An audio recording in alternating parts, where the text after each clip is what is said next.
Hello guys, welcome to my channel. ఇవాళ నేనైతే అటుకులతో స్నాక్స్ చేస్తున్నాను. ముందుగా ఆయిల్ వేసుకొని అటుకులను అందులో వేసుకొని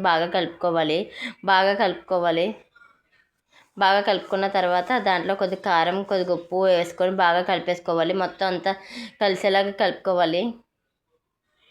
చూడండి, నేను చూపిస్తున్నాను, అలాగే కలుపుకోండి. ఆ తర్వాత మొత్తం దగ్గరికి వచ్చేసిన తర్వాత స్టవ్ ఆఫ్ చేసేసుకోవాలి. కొంచెం చల్లారిన తర్వాత ఒక బౌల్లో వేసేసుకొని దాంట్లో కొన్ని ఉల్లిపాయ ముక్కలు, కొన్ని నేను గోధుమ పిండితో స్నాక్స్ చేసుకున్నానండి, అవి కూడా కలుపుకొని వేసుకోవాలి. అంతే గాయస్, టేస్టీ అటుకుల స్నాక్స్ రెడీ. అంతే గాయస్, ఈ వీడియో మీకు నచ్చినట్లయితే do like, share, comment and subscribe to my channel. Mahalakshmi Mahi E2D.